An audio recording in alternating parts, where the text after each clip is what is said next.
Muy bien, seguimos aquí en 10N segunda edición y vamos a seguir hablando de alimentación porque tenemos que conocer qué tenemos que tener en cuenta. Es importantísimo y sobre todo, como dijo recién la doctora Gabriela Franchi, este tema del frío, los días de mucho calor, no perder la cadena de frío, el tema de la cocción.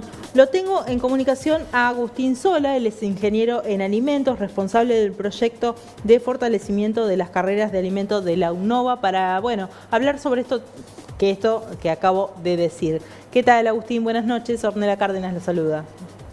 Buenas noches, Ornella, ¿cómo estás? Bien, bien, todo bien. Bueno, la idea es hablar un poco de cómo tenemos que cuidarnos con el tema de los alimentos, esto del frío, del calor.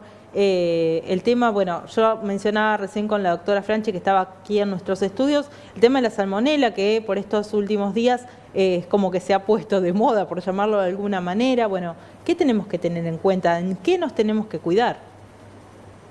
Bueno, lo que es fundamental es la cocción de los alimentos, cuando hablamos de salmonela, que tenga una adecuada cocción, y siempre tratar de elegir alimentos lo más seguros posibles. Bien. Digamos, la salmonela está asociada a cierto tipo de productos, Ujú. principalmente el huevo crudo.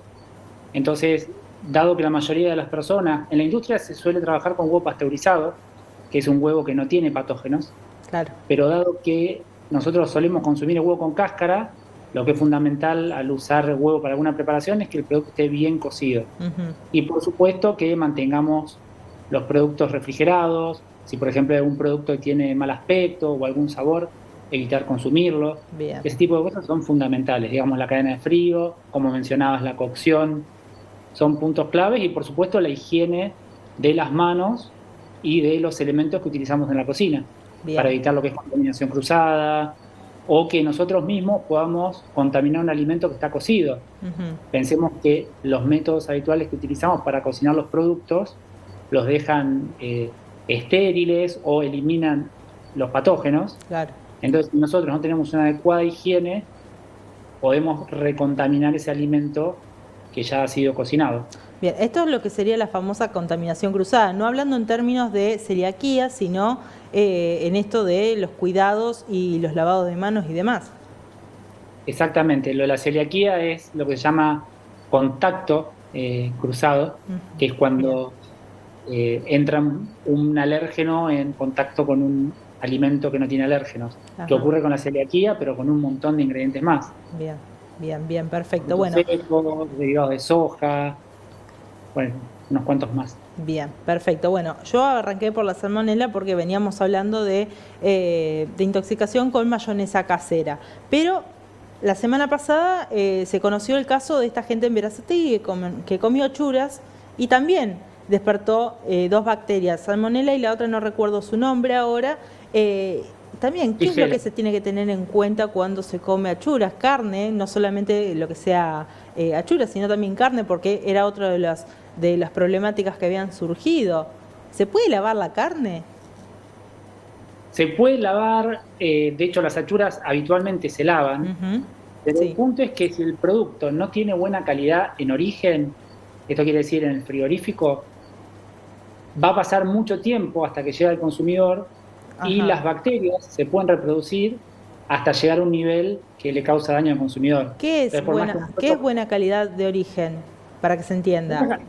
Digamos, buena calidad, cuando uno, hablando puntualmente de la carne, ¿no? Ujú. En Sí. un frigorífico, cuando se hace la faena del animal, uno lo que tiene que evitar es perforar los intestinos, Ujú. donde en los intestinos se encuentran un montón de microorganismos patógenos, como Exacto. puede ser, como dijiste, la salmonela, pero hay coliformes, bueno, distintas bacterias que nos pueden enfermar. Bien. Entonces, una buena faena asegura que se eliminan todas las vísceras sin lastimarlas y sin que ese, digamos, compuesto que está en el interior de las vísceras caiga Ujú. sobre el producto, lo que puede contaminarlo. Bien, bien, perfecto. ¿Qué pasa con la cadena de frío? ¿Es lo mismo matar la bacteria, por llamarlo así, que el calor? No, son cosas distintas. Generalmente el frío Ujú. lo que hace es evita que proliferen las bacterias. Ajá. No es que el frío las mata, salvo cuando hablamos de congelación. Pero la heladera lo que hace es mantener las bacterias evitando que se reproduzcan mucho. Lo que hay que pensar es que hay un rango de temperaturas que es el óptimo para consumir o conservar los alimentos. Entonces, por ejemplo, cuando uno quiere descongelar o cuando quiere enfriar un producto, tiene que hacerlo de una forma adecuada. ¿Y qué quiere decir esto? Evitando que ese alimento quede en el rango de temperatura en el cual el microorganismo se puede reproducir. Vos pensás lo siguiente, vos haces una cocción de una pechuga de pollo, por ejemplo. Sí. Esa pechuga de pollo pierde los patógenos que pudiera llegar a tener, o las bacterias que tiene, que por ahí no son patógenas. Cuando hablamos de bacterias, siempre hay que dividir las que hacen mal, las que no hacen nada, o las que pueden llegar a ser beneficiosas para un alimento. Bien. Digamos, no es que una bacteria siempre va a estar mal. De hecho, se usan en procesos tecnológicos para dar ciertas características. El punto es que cuando uno cocina ese alimento, por ejemplo la pechuga de pollo, esa pechuga queda sin bacterias. Si nosotros cuando la enfriamos lentamente, dejamos un rango de tiempo largo a temperaturas donde otros microorganismos pueden crecer.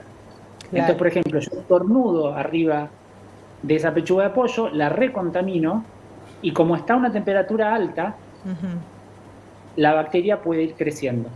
Mientras que nosotros enfriamos rápidamente y la llevamos rápido a temperatura de heladera, esa bacteria no va a tener ese rango de temperatura que le sirve para reproducirse.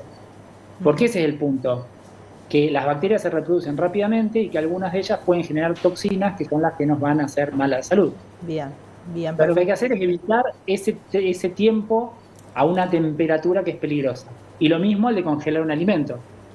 Cuando uno descongela un producto, no tiene que hacerlo a temperatura ambiente en la bacha de la cocina. Lo ideal es descongelarlo en la heladera, donde yo logro que el hielo desaparece, pero no aumenta la temperatura de ese producto, y al no aumentar la temperatura, evito esa reproducción bacteriana que se puede generar. Bien, bueno, muy claro, Agustín. Muchísimas gracias. Seguramente estaremos hablando de estos temas porque lamentablemente siempre surge algo para tener en cuenta. Así que por el momento, muchísimas gracias. De nada, Ornella. Gracias a ustedes.